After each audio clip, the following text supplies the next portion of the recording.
hark you back to your docket in the Ministry of Interior. Yeah. Huduma Number. It was Huduma Number. It was a spectacular failure. What is the scientific basis of that conclusion? I took my sleep. I've never had my Huduma Number until today. By the time we come, my data, I don't know where it is today. When you're talking about data protection, you are the man, you are the figure, and you're very coercive.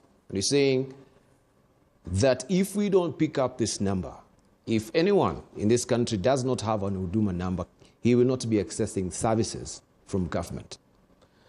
Wasn't that manipulation and coercive? No, it wasn't at all. So you're talking about voluntary, this is mandatory, so why were we swinging on pendulums? No, by the way, let me explain to you. And I think it's very important to have facts about something before you make conclusions.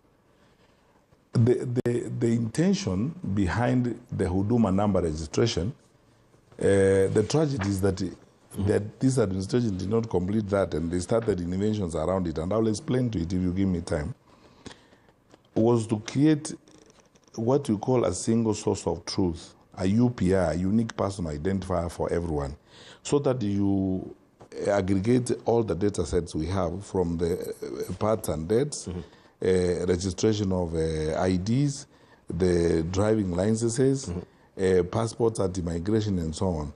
If you lived in countries which have achieved this, like now India, Finland, of course the US is the one that started this long time ago.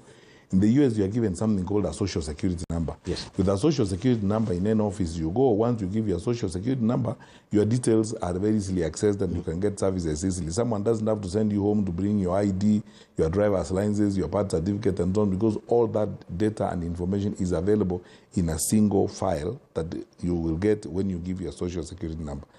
We wanted Kenyans to get one number. That number is what they would use in everything that they would do.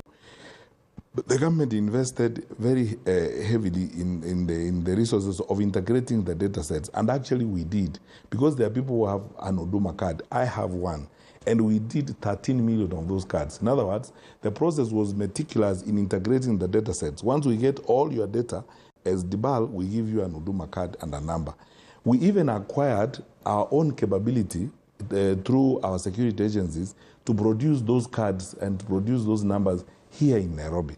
Now, the challenge, in my view, is that when our new national leaders came in, they had different ideas, or because of procurement interest or because of deals they wanted, they abandoned that process and they started talking about Maisha number or whatever it is they call it. That is just basically an excuse to generate an opportunity for a tender to do that. If they had stayed on that trajectory, the resources are available. And by the way, DBAL, the resources are not Fred Matiang'i's resources or Uhuru Kenyatta's resources. They are resources that belong to the people of Kenya. The infrastructure that was created is available. No one went away with it.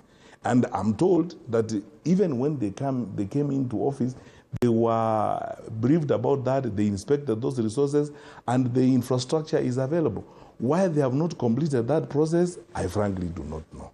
Yet, I don't know anything that would stop them from completing that process and completing the issuance of the Huduma card. And I am willing to say this, and I can repeat it anywhere in public, that there was nothing more needed, and there was no need for a new tender to do anything. All they needed to do is to continue the process of integrating the data sets that we were doing, because we had already done over 13 million of those, and by this time they will have completed integrating all of them. Every Kenyan will be having an Huduma number. So, still under your watch, we had legal issues, of course,